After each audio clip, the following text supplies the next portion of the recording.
Happy Friday, Miami. This is Buy, Sell, Hold Miami, a real estate podcast. I'm Peter Zalewski, a condo consultant, expert witness, founder of the Miami Condo Investing Club. Joined here by my partner, my co-host, the moderator, Daniel Hernandez. He works over at Compass Real Estate in Coconut Grove. He does single-family houses as well as condos. Daniel, I got a hack for you if you're trying to save money in this terrible economy. $4 gas prices. We all know how much it costs at the grocery store. I got the perfect hack for you, Daniel. Tell me. So, do you like Asian food? For instance, you ever get a special fried rice, or you ever order any kind of fried rice and they got like that pinkish type of pork? Yeah. Is that the yellow tag?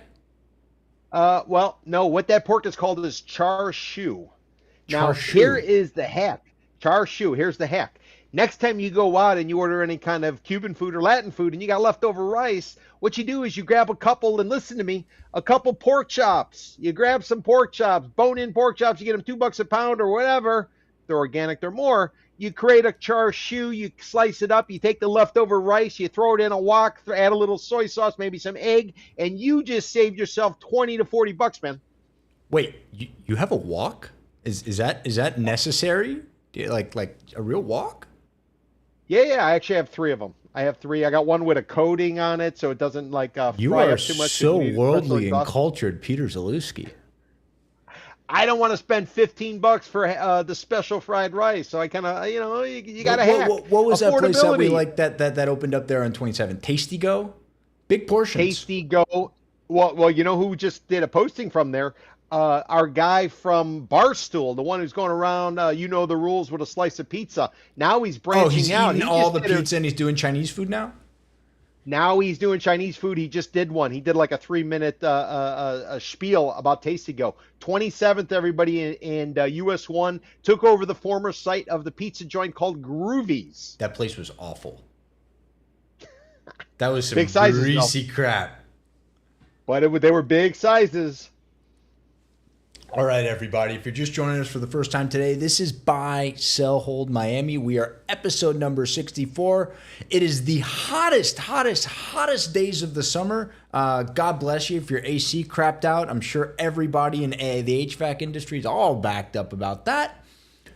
But if you're just joining us for the first time today, in the lower left-hand corner of your screen, or if you're on mobile, right there in the middle, it's what Peter and I like to call the rundown. And week after week, we throw around these stories, and they're all about South Florida real estate, or how certain things in Miami affect South Florida real estate. And at the end of each topic, we're going to buy because we agree, we sell because we disagree, or we're going to hold because, well, we don't know. We're just going to sit back and watch. Sometimes we got to get a guest on to educate us a little bit, but today you're just stuck with our ugly mugs and our yapping. And with that, Peter, I want to start off with the story you threw up this week. We're back over at the club at Brickell Bay.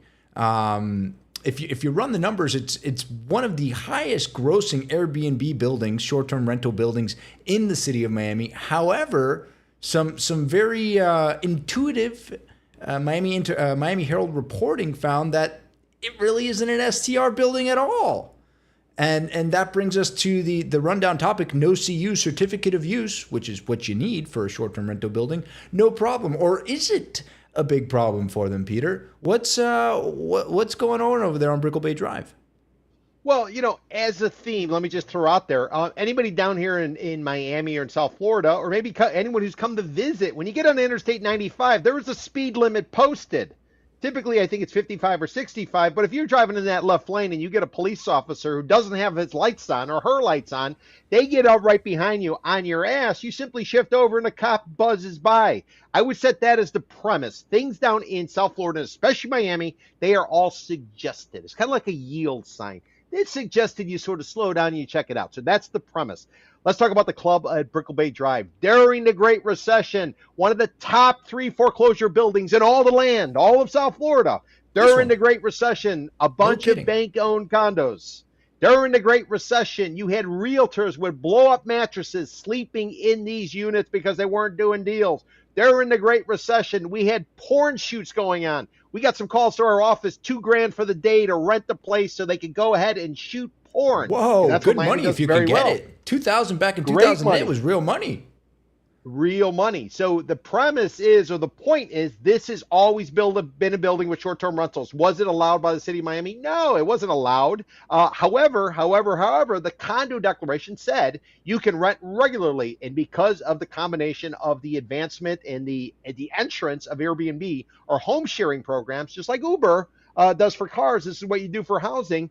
Because of that, as well as very open-ended type of condo declaration, which was put in place by a a developer who's now passed, called T-Bar Hollow. Because of that, this has always been a cash cow. This has been a building where everybody bought into it for that particular reason, short-term rentals. Now, what's happened is bunch of NIMBYs, not in my backyard, people who bought into the unit, they don't like the play that's going on. They're bitching and moaning that partiers are coming here, driving up rents, which, by the way, are driving up valuations. So they went and they started bitching and moaning, and Commissioner Damian Pardo, who represents the area, he supposedly got up somebody's ass. Now the club at Brickell Bay is suddenly being told you need to cease and desist. But Daniel, just like when you drive on I-95 and that speed limit is posted, I will take the over. I say the city doesn't have a leg to stand on because of the usual hustle. The way you run an Airbnb in Miami in a building where it's prohibited, you simply put up a shill, a bait and switch ad. Somebody calls up, they reach out, you tell them, listen, I think it's booked, but I got an alternative. I haven't advertised yet. Therefore, I can get you in. Daniel, the way they find it is somebody either rats you out or, good luck proving that, or they search the listings. If you're not popping up in the listings, City of Miami can't do anything except rattle its saber. And we know how well that goes. Just look at Interstate 95 driving. So I want to look at the Miami Herald story, because that just hit the wire a few hours ago, right? And That's right. what the investigation's uncovering, and nobody's filed anything in court, nobody's making any crazy allegations, there's no charges, but what that investigation has found is that there are no certificate of uses. And so to just to give everybody context, in order to rent something out on Airbnb, you have to have an inspector come in and make sure that, you got the fire detector and the carbon monoxide detector. Nobody was doing any of this. And the city doesn't, let's be real, the city doesn't have the teeth or the resources to go around and enforce this. But what they will do is they'll investigate any calls that come in. And the calls are very well indeed coming in, because this has been on the front page of the Herald no less than 3 or 4 times in the past few months. And what they've found is that there aren't certificates of use for a lot of these units. And when I say a lot, I mean like hundreds of these units. 600-something unit building, 500-something them are on Airbnb. So we look at the club. The club's just one building, folks. There are a lot of buildings that permit Airbnb, supposedly. So how many owners actually have these certificates of use? Because if the city's not really enforcing it and they're only investigating it when a NIMBY calls up, then nobody's doing anything. And I'm sure Airbnb's got some lobbyists down here that are telling the city, just let the boys play. So let me remind everybody, in the state of Florida, we have no state income tax. Because we have no state income tax, how do we fill our coffers for our city, for our county, for our school board? It's based off of real estate taxes. 2% of the value goes in property taxes annually. It's divvied up by the county, the school, the city. The city wants higher prices on real estate. Therefore, they got more money in their coffers. While they might be barking about how this is not permitted, it's just like driving on I-95. This is all show. This is saber rattling. Nothing will come of it. And even if they wanted to have something come of it, that's one building. What about all the other ones? What about all the other buildings? Enough? Oh, it's not just a city thing, though, Pete. Remember, if it's a short-term rental property, you got taxes that are going up to Tallahassee, too. You have to pay, going, right? But isn't it like, and I haven't done Airbnb for a while. And by the way, I did run some Airbnbs, which. Oh, look at you, Peter, in another life. Well, I'm just saying, there's suggested, and then there's enforced. But what I would sort of tell you though, in terms of the the Airbnb component, think about it, everybody. When you're ordering on Amazon, let's say you go on Amazon. Let's bring in Jeff Bezos, who's been down here, not here because he wants to set up a business, because he's old and retiring. So I don't want to hear all that. Oh, Jeff Bezos is here. He's retiring. He's old. But that's a different story. But Daniel, if you order something on Amazon, you know what? They're going to hit you with a tax. You're going to get hit for a sales tax when that package arrives. Why isn't, or why doesn't, or why can't Airbnb, assuming they're not, why aren't they simply paying the tax? So Tallahassee, they'll get their money. I'm not worried about that. I think really what this is you have a bunch of NIMBYs who moved into South Florida, moved into Miami, just like when we had Ultra going on. Everybody bought on Biscayne Boulevard across from Bayside Park where they did the Ultra, and everybody bitched and moaned about all the music. You knew what you were getting into. That's why the area was hot. That was hip. And by the way, if you don't like the club, sell. Somebody will step up and buy you out based on what? Your short-term rental revenue. Yeah, by the way, as old and, I'm going to take a little leaf here, but as old and crappy as those units are, they're selling at a premium because they're being Airbnb. You do just get the certificate of use. You can get it. If it's in the condo deck and it's allowed in the condo deck, then all you got to just make sure you got the smoke detector. Make sure you got a little sign that says this is where the fire escape is. Go through the steps. Do it above board, and nobody's going to tell you otherwise. By the way, if everybody wants to be in the club and all these people are getting cease and desist from the cities, now all of a sudden supply and demand, you got a unit where your neighbor can't do it. So prices go up. But I would say some people, and I don't know if they are, but I would suppose some people, they might be declaring a homestead exemption on that particular property. Can't be doing that. Primary residence. And as a result, they're capping their tax exposure. They're getting tax breaks. And if you were to go ahead and file and get this type of certification, now suddenly Tomas Regalado, the property appraiser, he's going to know. He'll pull that homestead exemption. You will revert back to what the real value is based on high rents, and it could cost you a lot more. So this is kind of the push-pull I would assume is going on here. But I think this is just a lot of barking. These are people who are annoyed. At the end of the day, nothing's coming of it, generally speaking. Even if they did, the city doesn't have enough inspectors to sig everybody at the Club of Brickell Bay when you have a bunch of other buildings all around here doing the exact same thing. Not to mention all the buildings that are being built that are being marketed as short-term rental friendly. That's right, and that's basically our future. This is what investors want. They want to return on their money. If you guys don't want renters coming through, let me give you a hint.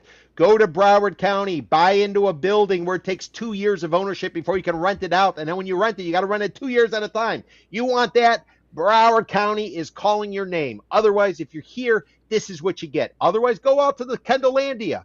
Go somewhere in the western suburbs, and you can be nice and quiet and calm and bored. No CU, no problem. Buy, sell, hold, Pete. Pound the table buy. Pound the table buy. No CU, no problem. So you don't think the city's gonna do anything about it? You know what Damian Pardo said when your so-called NIMBYs were complaining about it? He said, "Go call Help Me Howard." Damian Pardo, golf clap. I'm gonna hold. I'm leaning towards a buy on this one, but if you zoom out a little bit, let's recognize where the club is, and it's right next to Ken Billions' big money, high finance assemblage, his little utopian society of high-paid individuals. Does he really want the club and all that ruckus happening across the street from his multi-billion-dollar development? I don't know. Well, let's just sort of think about that big picture wide. If you are looking for family entertainment, you're going to Orlando. If you're looking for adult entertainment, you're coming to Miami, and you can. That's why Bezos is here, right? Well, and you you can interpret that however you want. Remember, the club at Brickell Bay, it's got a history of porn shoots. It's got a history of funky stuff going on. Right down the street, you got a project called the Four Ambassadors. There was a national prostitution ring, high-end prostitution ring. I want to say the former at the Four Ambassadors, they couldn't find a nicer building than that. And the guy who was going to run for governor of the great state of New York, He got jammed up in it, and where was the spot? It was at the Four Ambassadors. People come here for the adult entertainment. And, I just don't see us reverting back to the Orlando type where we're pushing a Mickey Mouse and characters and a turkey leg. This is a place you come to party. So I think it's only an attribute. It's an amenity, if you will, for those people who are coming to visit, to give them something to do. And keep in mind, remember, President Obama, his advance team from Secret Service, when they went down before President Obama went to Cartagena in Colombia. That's why they liked him so much. A lot of them got jammed up in a little bit of a brothel situation. There were two locations. One was in Cartagena. They just thought it was a bar. The other one was in the basement, the south side of the club at Brickell Bay. There's now a barbershop there called, I think, The Spot. Just to give you guys a little bit of background. It was called Tu Candela. It has nothing to do with Club 11. Cabaret, do not call it a strip joint. Completely different. Teacher housing is the new student housing. So, Pete, we talk about all these low-income housing tax credits and these affordable housing developers going to the county to get land, get 99-year leases, 50-year leases to create workforce and affordable housing.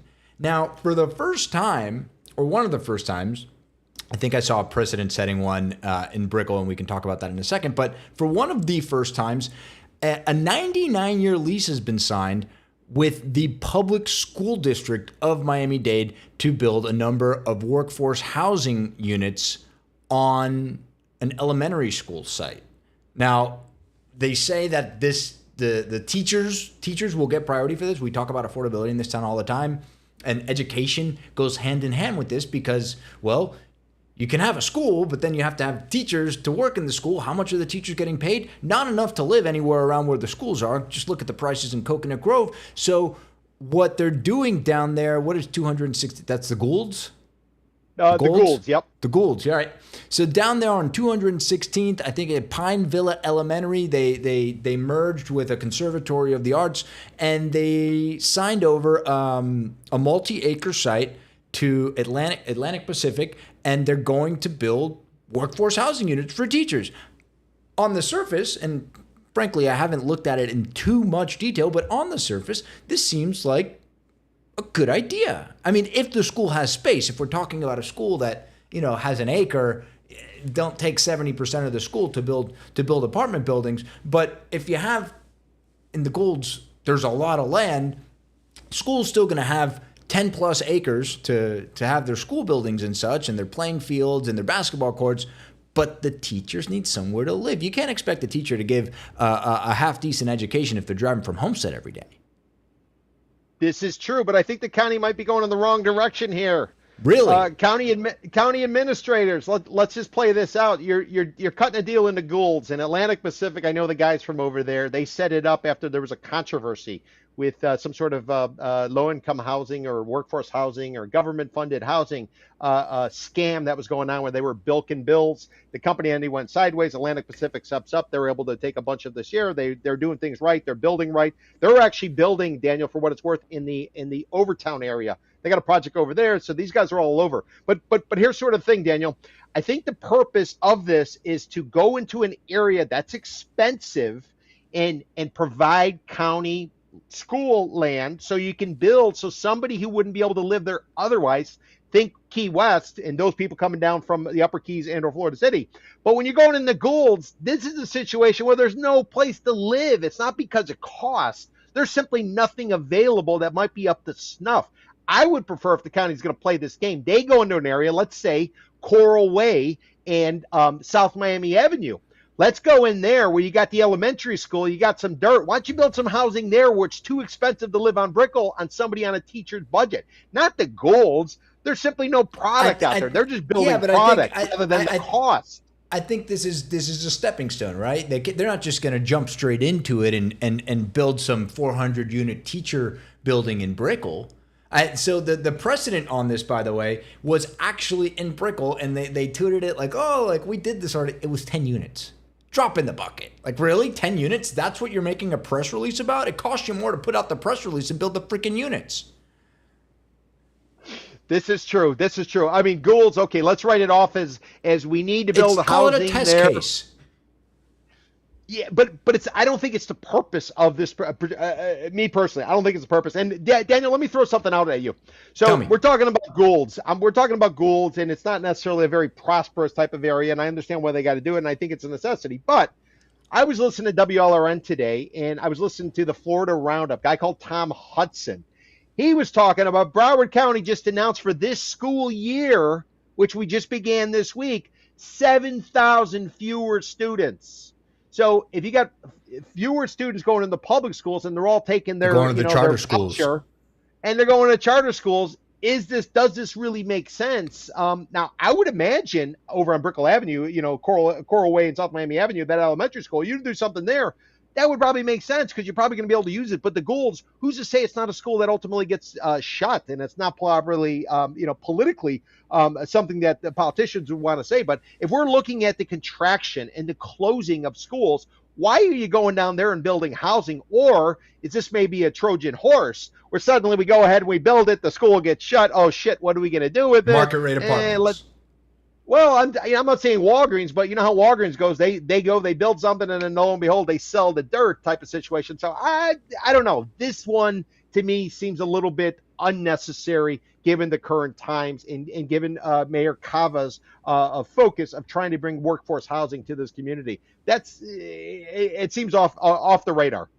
So you think this is just back patent?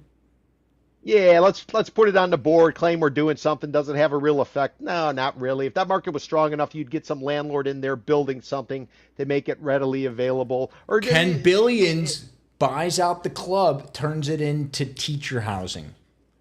Yeah, how's that for getting a chit with the city? Well, yeah, maybe they let you move the William Jennings Bryan's house wherever you want. You can move it. Danielle Levine Cava could move into it for you. A funny story of William Jennings Bryant, the populist, the Democrat. I think he was a Democrat, wasn't he? With Daniel at the time, where this was the 30s, okay, right?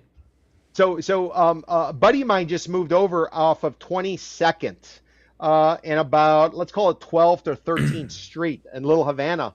There's a Bryan Park. So I was looking into it, and it was actually named after the populist William Jennings Bryant. Really? And that whole subdivision, they gave him some free dirt so they could use his name. So if you guys ever driving around there. Do you remember when they were giving free dirt away in Miami? Well, when they do it now, it tends to be polluted. Old Smoky was there, was blowing. They were burning stuff. And it's all toxic. But yeah, different times. But anyways, William Jennings Bryant, I figured I would throw that out to you. So anybody looking for it, there is a park. It's a great little community just south of Cayocho between 22nd and about 24th Avenue, if you will. Buy, sell, hold. Teacher housing is the new student housing. You selling? I don't think it's necessary. I think the rents are coming down. I think this is all way too late. This is after the fact. Even the rents coming down, they're still high. They're still high, but I think listen, I think we got a bifurcation in the rental market. We have those people who overpaid in 2021, 2022, 2023, when they could work from home. They didn't have to wear a mask, and Miami Beach permitted them to twerk on a police car.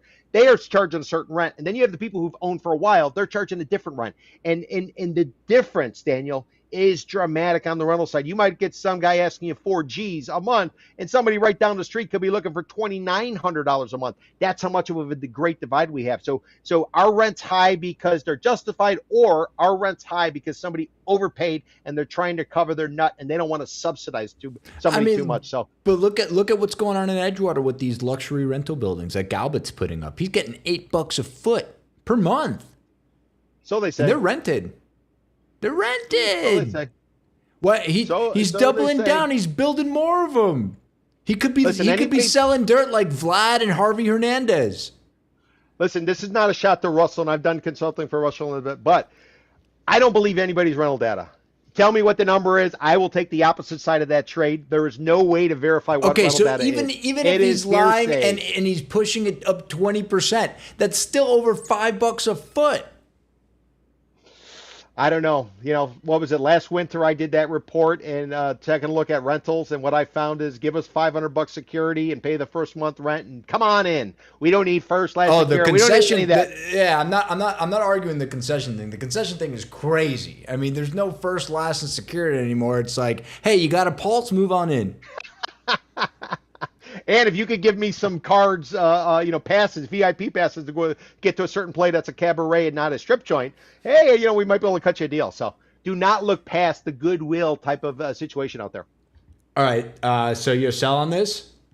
Yeah, I would be a sell just because I think this is unnecessary. It's post facto. It's not going to have any bearing whatsoever. Personally, I'm on the larger theme of it. I'm a buy on this particular one. I would be a sell. I'm buying the theme on the example out there in the golds that we pulled out. I agree with you. What, like, all the way down there? If you really wanted to get a headline, I think you're right. Put it in Shenandoah. Put it on Coral Way, where people actually want to live. Would make a lot more sense, wouldn't it? I'll tell you a place where they can put it, Daniel.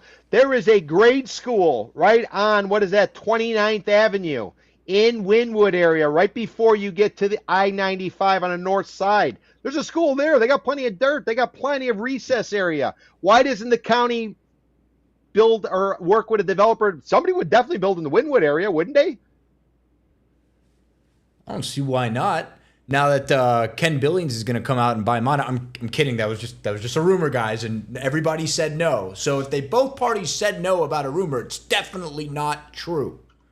Absolutely, you're right about that. Absolutely not true.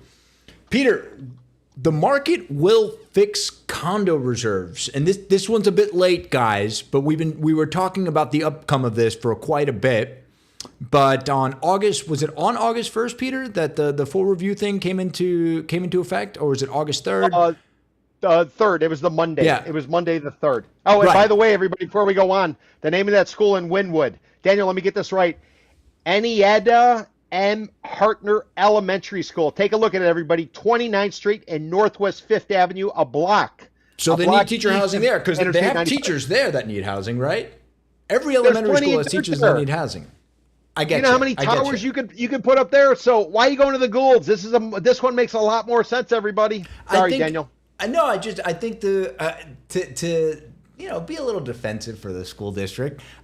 Maybe they're just trying to get their feet wet.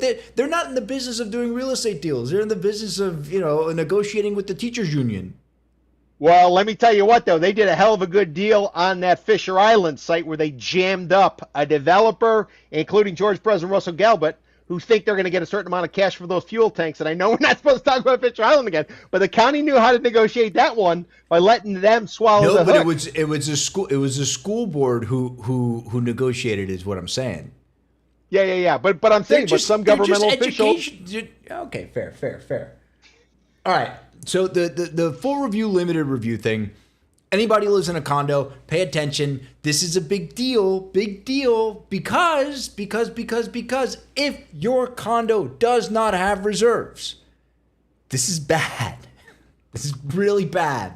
Call your condo board president, get the finances, get the budget, say, where's the money, Lebowski? Because if you guys are not funded, you cannot, your buyers, if you're going to sell, your buyer's going to try to go get a loan. You're going to go out under contract, and there's going to be a financing contingency. It's usually 30 days, and they're going to go apply for a loan, and they're not going to be able to get one.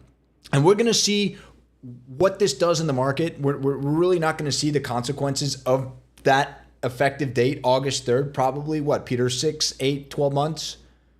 Yeah, I'd say probably next summer is when you really start to see it, because a lot of people who do need to get out, they're going to try to get out this winter, probably November. They've already taken their condos off the market. Daniel, we got less than 23,000 units on the market right now in the Tri-County, South Florida area. It's come down dramatically, and I think a lot of people, because all the local offers are coming in, yeah, they're delisting. They're going to come back in November after the election. They're going to try to do it then, and I think that's at the end of next winter. Call it May, April, May. That's probably when we really start to see the repercussions. So for anybody who's just joining us for the first time, this is, again, particularly a big deal. In 2021, Surfside condo collapse, Champlain Towers, 98 people lost their lives. It was tragic, and it coerced the state's legislator to pass some very austere financing laws for condos. And it's a very good thing. It forces condos to be transparent. It forces them to submit all their paperwork to the county portals. Are they doing it? Most of them are not. Or maybe not most of them. Maybe, well, a large share of them are not. probably 50%, close to 50%. We've taken a look at the finances. They're not audited. We've taken a look at the reserves. They're not funded. And so these are the buildings, guys, that will be on this sort of blacklist. And Fannie Mae does, in fact, have a blacklist. They had a blacklist before this full review law came into play effective August 3rd. And the numbers for that blacklist that isn't published, it got leaked to an attorney up in Boston. And so your lender's going to email that attorney and he's going to basically tell them you're on the blacklist or you're not on the blacklist. It's very opaque in that sense. But this lender letter, LL 2026-03, because it was dated back in March of 2026, it requires buildings to hold 15% of their operating budget in reserves. And if they don't, they're on the blacklist. So even Daniel, that'll be January 2027. That goes in January 4th, right? That goes in January 4th. Yep. The limited review, the streamlined review, which they used to call it, is now gone. So all of your lenders have to actually work and they can't just rubber stamp your loan approval.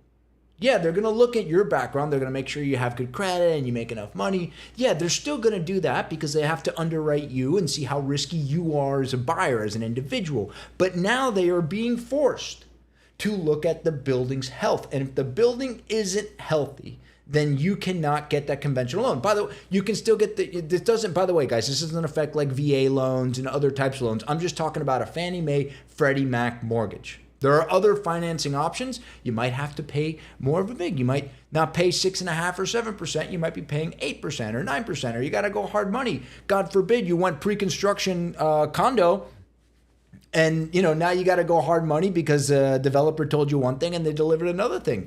Also a possibility, right?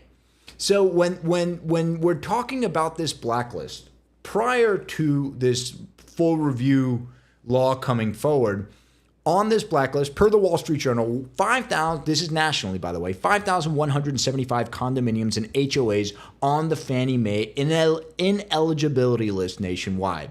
28% of them, or 1,438, are in the state of Florida. And about 700 of those are in the Tri-County, Miami, Palm Beach, Broward area. Guys, we're number one. That's a lot. And this is before this law came into play. So now, woo. And when this happens, right? Why does this affect the pricing, folks? It's because it lowers the amount of people who can come in and buy. Yes, somebody can still offer you cash and buy it. Hey, it's like they're window shopping. Go buy a pair of shoes, just buy it. But a lot of people still do get financing, especially when you're getting into the lower tiers, right? If we're talking about a $3, $4, $5 million place, sure. Lion's share of folks are buying in cash. We're seeing it. Everybody likes to say it. Whoop-de-doo. But what about the $700,000 or $800,000 condo in Brickell at the club, for instance? Is the club going to have warrantable status when all the smoke clears here, Peter? What do you think? Well, they'll probably be able to get the reserves. I think there was also, too, an adjustment in terms of how many units can be owned by people who are not declaring a homestead or it's not a primary residence, because that was always a big catch. Right. Yeah. What's the threshold there? Does it have to be like half? Yeah, I think now it's 50%. We're in the past, and don't hold me to this. I think it was 25% or so, and then you had to get a special exemption in order to get it. But basically, everybody understand how a bank provides financing. So let's say you go to a bank. You go to a bank to try to take out a mortgage. What's going to happen is the bank's going to write it up. They're going to give you an interest rate, whatever. They're going to make sure you hit certain criteria, which is what Fannie Mae is. Fannie Mae is basically, it's like, it's up there to take everything. Once the bank can put money on the street and give you a loan that meets certain criteria, they're going to turn around, they're going to sell it to Fannie Mae. Fannie Mae just collects them, and they collect them, and they collect them, almost like a warlord. They're just taking everything down as long as it meets a certain criteria. The bank's going to put a spread on it. They're going to make money off the spread in terms of what they sell to Fannie Mae. And then once the bank sells it to Fannie Mae gives them the cash. They now have more money to go out and lend again. Otherwise, the bank wouldn't, they'd have so much money and they can only lend what they do. Right, they wouldn't do it if they couldn't sell it to Fannie. Yeah, so Fannie's a secondary market. You need somebody to move it to. You got to be able to hustle. The bank is the retailer. Fannie Mae is the wholesaler, if you will, is the way to kind of look at it. So that's why whatever Fannie Mae says, Banks are going to do it unless they are lending off of their own, and they're going to portfolio, which is what they call, they sit on it. And why would they sit on it? Because it doesn't meet the Fannie Mae criteria. So this is really a critical time for anybody trying to get financing. And keep in mind, if you building is not being financeable, that means you get all cash people. All cash wants a deep deal, a deep discount. You ever go into a car place, you try to buy a car, and I haven't had one since 2013. But if you go to buy a car and you ask them, what is the sticker price? What if I pay cash? Chances are they might work with you on the pricing. So all cash or private lending means lower price. That's why buildings should make sure that they're financeable. Otherwise, everybody's taking a haircut on valuations. And 4 deals in a building, I was told by a commercial real estate agent, recalibrates the entire building. So when it was going up, that was great. You get a couple people selling the people with private financing or all cash, your prices are getting compressed. Think Tetris. I stopped the timer like halfway through this, but we're at the end of this one. The market will fix condo reserves. Buy, sell, hold, Pete. This is a pound a table buy. The government can never do anything. They deputize other industries to do the work, and the government, after the fact, they come in and they check it out. If you can't get insurance in your building and you can't get financing, basically your prices are coming down. The private sector will settle it all up, and the government will be there to hit people if they're doing something improper way after the fact. So I am a buy on this. I am a tremendous buy on it, but for a different reason. I'm happy for once. I'm happy generally throughout the day, but now, listen, we were just talking about enforcement, and we were talking about going through these condo docs as Peter and I do day in and day out. And they were supposed to have submitted all of this documentation, all of these requisite documents. Even the what was the acronym for that office up there in Tallahassee? It was a bunch of letters, really small office. The accountability reporting office that put out the milestone reports, and it was abysmal, right? So there's clearly no real enforcement on this. So they're just like the CUs with the short-term rentals, there's no real enforcement, and I don't blame them. They don't have a terrible amount of resources and investigators because everybody is doing this.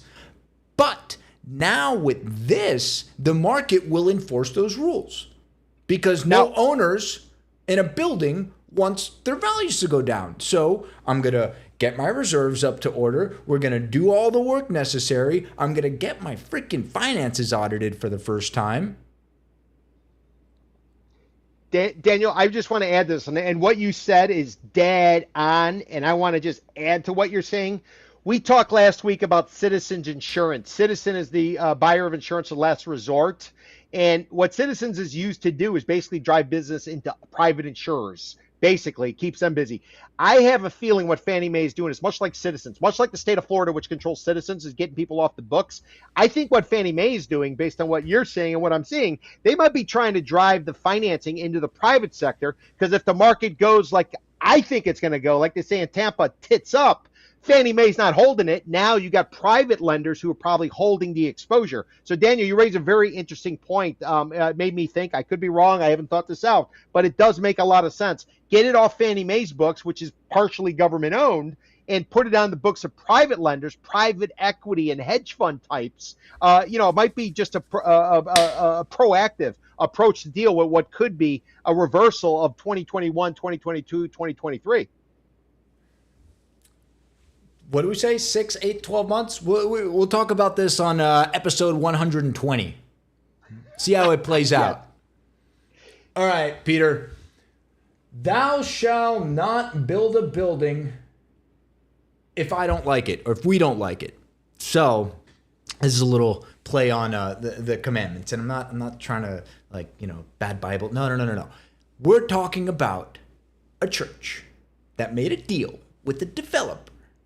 And the building next to the church where the developer wants to build the building, they're upset.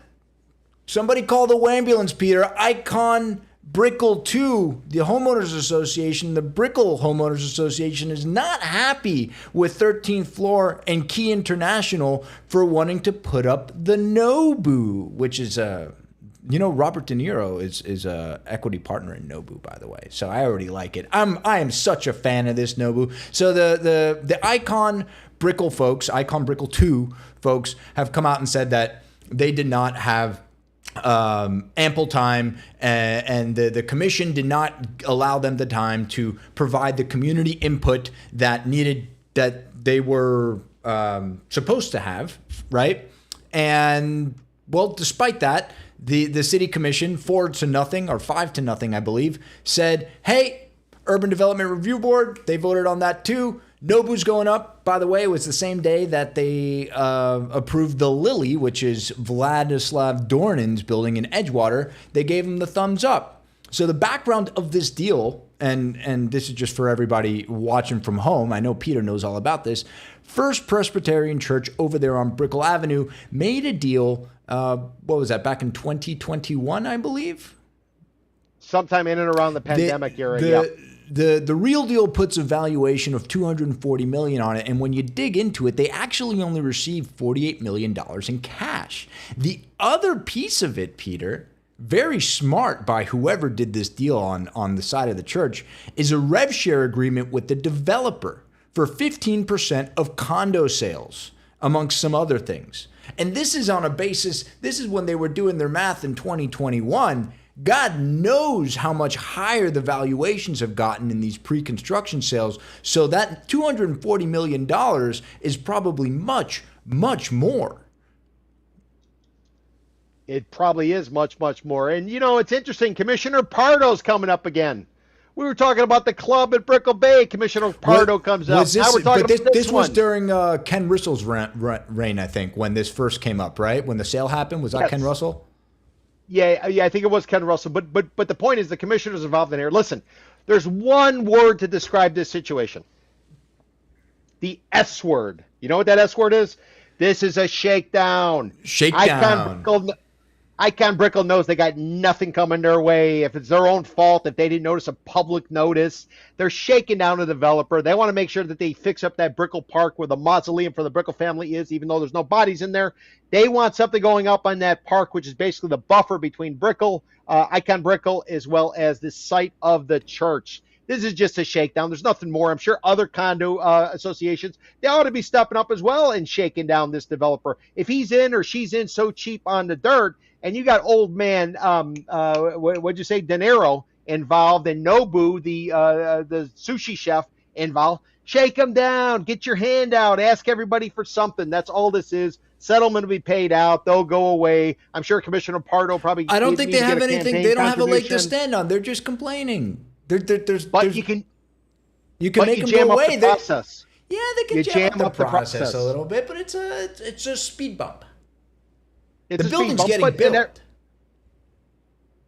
Well, you don't know about the timing, though. The timing is the only issue. This ain't the addition with two roads. But is it the Mercedes-Benz? Nah. Mercedes. I don't think Sofer has deep enough pockets to bail out both Stern and these guys. No, I think these guys are okay. No. But I'm not saying them. I'm saying in terms of timing. You know, there's always the plan, and then there's the execution. The execution is a critical part. Everybody can be a visionary, but can you actually execute it? And that's the part that I would sort of. Well, I don't. We're gonna talk about this on the next segment, but I don't think there's enough land there for them to take some money off the table. So it's a fairly small lot, relatively speaking. No. Yeah. It is small, but it's critically located. Anybody doesn't know where it is. It's effectively about 6.5 street between 6th and 7th on Brickell Avenue. It's going to be on the east side. It is just immediately south of the Brickell Park where the mausoleum is, or at least the structure, and immediately north of where you're going to have the old Barnett Bank building. That's a shout out for all the old timers. Remember Barnett Bank? There we go. It's right there. Yep, there you go. So, but the park is part of that, right? Brickell Park, no. Brickell Park is, as far as I know, no. Happening is, but the Brickell Key, not Brickell Key, the Brickell Homeowners Association, they maintain that park. Who maintains the park? Is it the city? No. That's City of Miami. That's City of Miami. Yeah, and so just so everybody knows, so this particular site where Icon Brickell is, you guys are all looking at it. Just on the north side of it is the world's most expensive dog park. That's where the Miami Circle is. So he's paid about $18.5 million 20 years ago for that, so dogs can run around and leave their remains. Poop. And then we It's got called poop, Peter. Icon Brickell. Yeah, okay. Their Then remains Icon would be Brickell like if goes they up. died. To leave their remains. Well, they leave their dog prints. And Their then dog and then prints. And then you got Icon Brickell, a project with about 1,800 units, 3 buildings. A project was ultimately an albatross for a guy called George Perez of the Related Group. Got into all kinds of problems, giving the keys back and trying to sell the units. The fallout between Related Group and Cervera Real Estate Service at the time, where Fortune steps in. So you got that history. Then you got the mausoleum site, Brickell Park, and then you ultimately run into the church site. And next to that is going to be the Barnett Bank site. Daniel, I'm just wondering, you ever hear of a TV show called The Brady Bunch? Yeah, Marsha Brady with the, what is that, 60s, 70s? Yeah, well, they had a famous episode. They go to Hawaii and somebody finds something and they move it, and all of a sudden they got bad luck. I'm just sort of saying, let's take a look at this site where the Tequesta Indians, the Aboriginal. You think these guys are going to start digging and find some archaeological remains? I mean, coin flip could happen. Everybody else is finding them. Well, I mean, listen, you got the Miami Circle, then you got George Perez of the Related Group, and he goes tits up on that project where he's basically didn't they found some on the Baccarat site too, or was it the Viceroy? I know they're right next to each other. Baccarat and Viceroy, yeah, it was that. And then you run into the Brickell Mausoleum. Everybody, Old Man Brickell, William Brickell, and Mary Brickell, when they met out in Victoria, New South Wales in Australia, when Old Man Brickell was looking for gold, he didn't find it. He'd open up a hotel. He ends up meeting this English woman living out there. They come here, they set it up. Their trading post was right over there where the Miami Circle is. So you got a lot of history here. You got a Tequesta Circle. You got a mausoleum site. You got George Perez and the Icon Brickell being a disaster of a project. You got to, and now you're going to take away a church. Maybe the church was the balance. I'm not going to get into conspiracies, but you got to think about the Brady Bunch episode. I say this tongue in cheek, but. And I gotta point out that this is the whole developers going to church thing. This isn't a first time thing. There's churches all over town who have taken cash to get the hell out of the way. I think we talked about this recently. PMG with the Methodist Church that they moved and they relocated them into a high rise. They put them in the Elser. Sam Nazarian with the HQ residences, the St. Francis, that Brazilian Catholic church over there on Biscayne, and what is that, like 27th, 28th? Yep. I don't. Are they moving that church, or are they letting them stay there? Ooh, good question. I don't know. I should be more religious oriented. It's Nazarian and Black Salmon, right? That's the name of the other guys involved in that. Trinity Episcopal and Key International, they were another one. And this is funny because it was Key International. And then what else did I write down here? The Christian Science Congregation sold its 1925 Classic Revival landmark for $6.25 in 2013. It flipped for 14 and then traded again for 20. So I'm nothing still has gone up on that. Don't forget, up there in the Design District, on the way to Buena Vista, right in and around the Design District, northern edges of it, on the east side, there was a church. Condo developer bought that out to go ahead and build something. Never ultimately put up anything over there. Then you got the religious or the Catholic school that was going up there in the Buena Vista area, type of area, on the way to 79th Street. What was it? Cardinal? I'm blanking on the name of the school, the high school. Wasn't that also sold to Daniel for some sort of condo development? There was a church component. Wait, you're talking about Curly? Yeah, there you go. No, but no, that one fell through. I think the Archdiocese still owns. Yeah, they never. It was called the Avenues School. Remember when we had Josh Dallenbert, the school teacher on the show? We were talking about that. I'm pretty sure the Archdiocese still owns it. These guys are going to come in here and build this super hoity-toity $50,000 a year school, and nothing really came of it. I think it's like 15 acres over there on the wrong side of the train tracks up there in the Morningside area.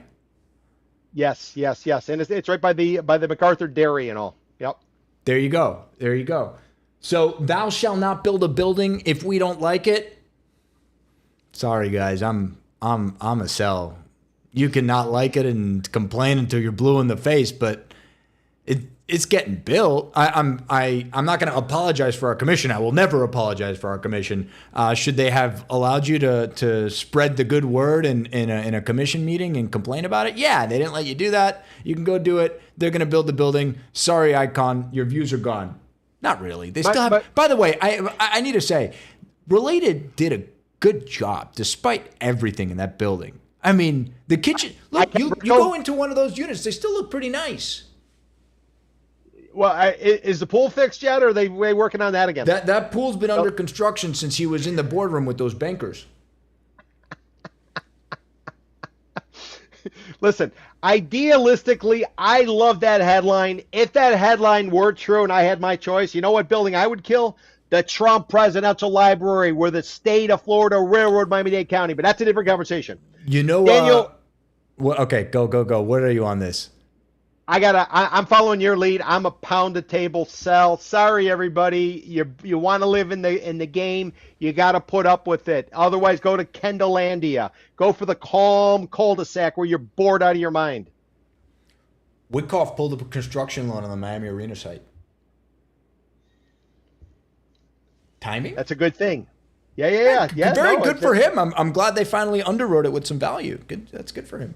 He's very busy. Well, maybe it's based off the sales of Adam Newman's Flow House. Maybe the sales are so strong that Mr. Witkoff, in between negotiating all kind of peace deals, especially the Iranian one, maybe he's got time now. All right, last one of the day, guys, and then you get to go home or crack open a beer or scotch, vodka, whatever floats your boat. Sell the dirt, fix the bases. So this is kind of a twofer. There's some news that's been coming out about developers, and this is, by the way, nothing new, but it's taking money off the table. So you buy a piece of dirt, say it was 5 years ago, say it was 10 years ago, you build a thing, and then you didn't use all the dirt that you bought, so you sell the dirt. But over the last 5 or 10 years here, dirt has appreciated a lot, like a lot.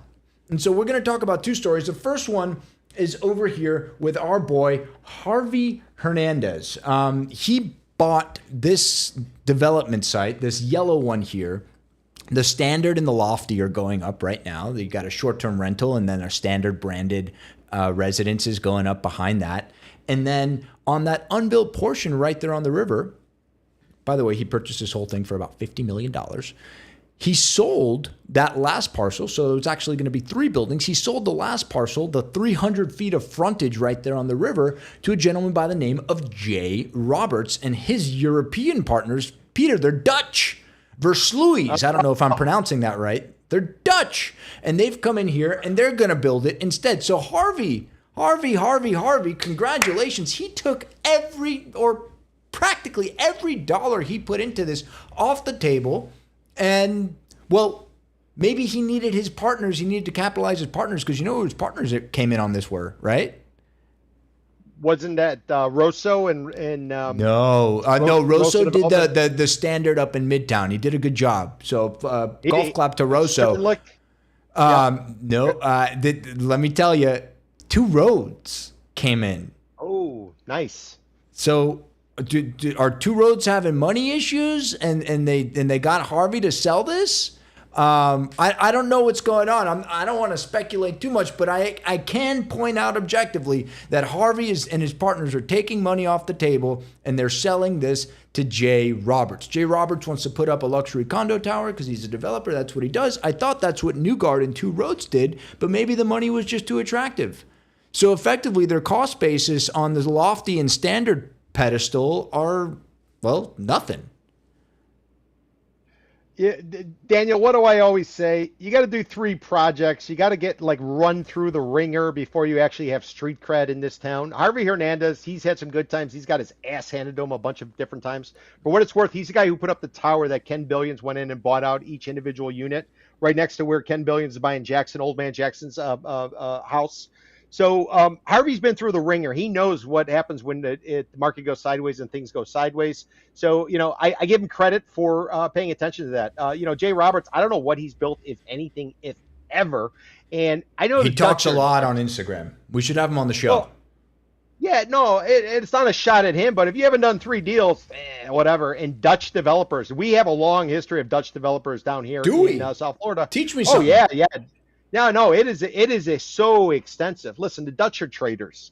They're traders. If they're going in, it's probably Not some like sort of Judas. situation where the Not stab me in the no, back. I'm not like At two Dutchman? No, the Dutch are very, very, Oh, very good business traders people. with the DERS. Traders. Yeah, TRADERS. Shell, Yes, Shell, yes, yeah, yes, yes. Shell. The old Yes. petroleum company. They started off as shell traders, if you were to believe it. I mean, sometimes they do well, and sometimes they get rid of a place called Manhattan. So they can go both ways. That was for the was a Dutch. bad deal. I mean, at the time, Listen, what was the this is cost somebody- basis on the island of Manhattan? Yeah, I don't remember. I do not remember it was. But the point is, these people they're not putting anything up. You don't have any street cred. How the hell are you going to go to the marketplace with mortgage rates coming in at 6.7%? How are you going to go to the marketplace and get financing to build a tower when you got no track record down here? It's not happening. It's probably just it's gonna be a placeholder. They're gonna hold on to the dirt. It's a nice piece of waterfront dirt. They'll ride it out. When the time is appropriate, they'll probably just exit it. But shout out to Harvey for understanding Harvey. 100-year anniversary. And Harvey, you took a couple lumps along the way, but 100-year anniversary of the great Florida land boom and bust. Everybody came to an end next month, 100 years ago, September the 18th. 1926, great Miami hurricane comes rolling through, kills the market. We had already slowed down back in January of 1926, and then it was all over.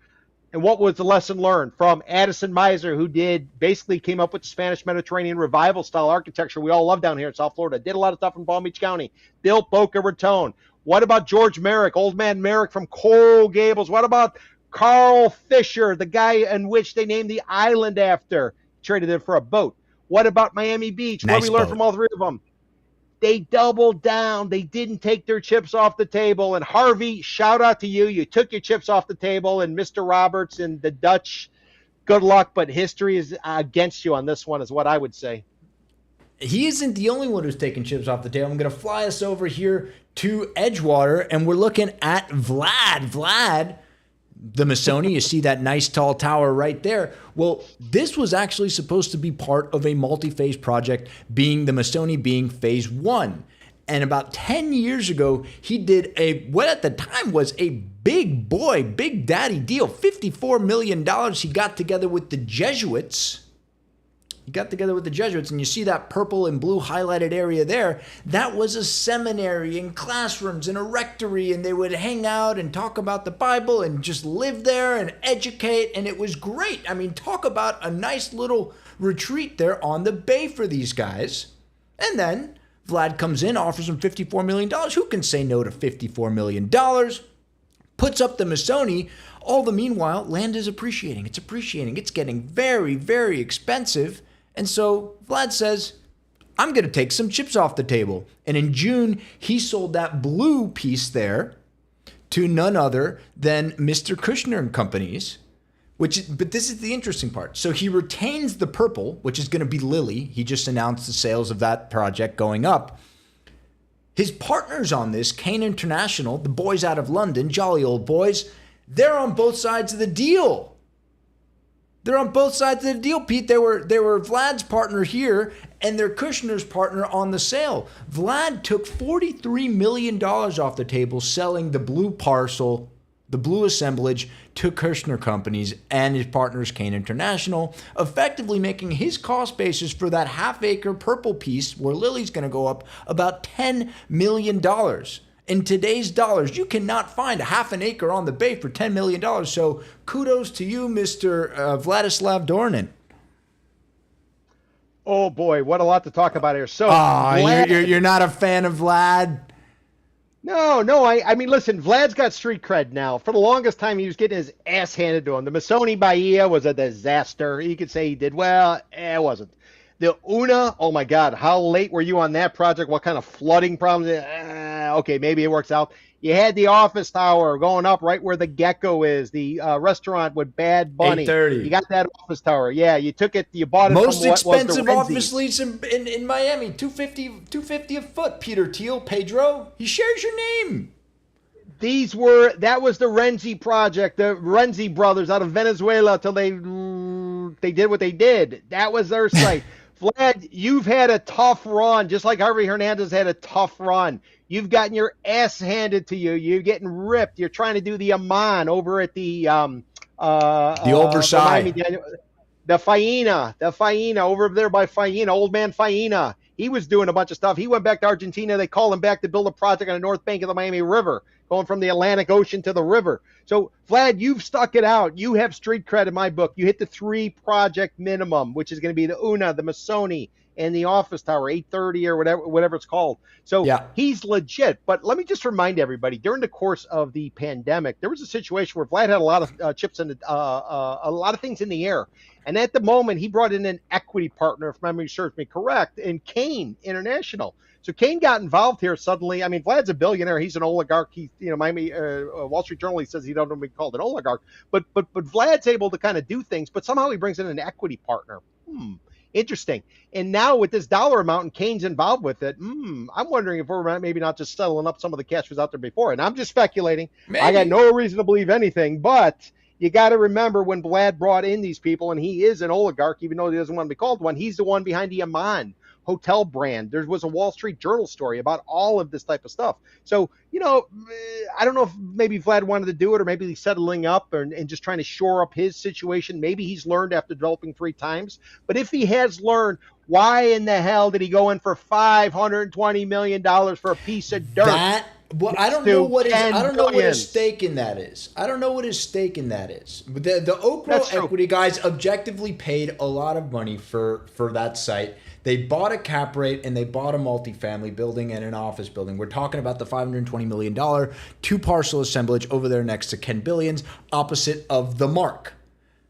Why did they invite Vlad in? Probably because these guys are in their 30s and they don't know what the hell to do to sell luxury. And Vlad's the chairman of Aman. It seems like a match made in heaven. I'm not saying it's not. 3 deals. He's got the 3 deals. He's got the deals. I think Vlad also leases space from those Okra equity guys over in Wingwood. Yeah, so. Kudos for Vlad. Again, take chips off the table, everybody. That was a lesson learned from the 1920s Florida land boom. The developers like Carl Fisher, George Merrick, Addison Meisner, who kept rolling the dice. They all went tits up, as they say in Tampa. George Merrick, everybody, for what it's worth, he ended up the postmaster. This guy built Coral Gables. They got a statue. Hey, they good government bennies. He got investigated by the SEC for shenanigans. Carl Fisher, tits up. Addison Meisner, the only thing we remember about him now is his monkey that's buried up in Palm Beach Island called Johnny Brown. All right, Pete. Sell the dirt, fix the basis, buy, sell, hold. Pound the table. Shout out to these people who understand history. They're taking their money off the table, and good luck to the guys who are coming in now with fresh cash. I gotta give credit where credit is due. Good job, guys. Congratulations. I gotta say it again. $10 million basis for half an acre on the bay in 2026. That's Narnia. That doesn't exist. Now, I don't know what Kushner and Kane plan to do with that other site. Maybe if just to make Peter squirm, they'll put up multifamily. I think they should. Ultra luxury multifamily. Put the Trump Presidential Library there. Come on. Why? It's a perfect fit. It's not big enough. It doesn't piss off Dr. Marvin Dunn enough. All right, folks. But let's see though, these guys are right by taking it off the table. And Daniel, just because I know we got to shut it down, but let's think about the people who are buying this dirt in order to build. What has Kirshner built down here? He built he's got a rental tower that went up on the old Indian joint, Bengal Indian restaurant on 18th and 19th in Biscayne Boulevard. I don't know what else they did. Maybe some rentals here and there. these guys are not serious developers. Not to say they won't be, but they haven't done anything before. And what's happening? Developers who have a track record, they're taking money off the table. This is like what Ugo Colombo did when he sold off the site of Epic East to a grocery store chain company out of Argentina who put up the Aston Martin. And we all know how that ended up, according to press reports and lawsuit filings. Allegedly. Well, there you go, guys. Next week, we got episode number 65, but this is episode number 64. We hope you learned something. Have a good weekend. Be safe. Crank up that AC and don't turn it off in the middle of the day, because if you turn it off in the middle of the day, then it'll never cool down for the nighttime, and nobody wants to sleep in a hot bed. But with that, I'm Daniel. That's Peter. See you next time. Thanks for joining. See you, Pete.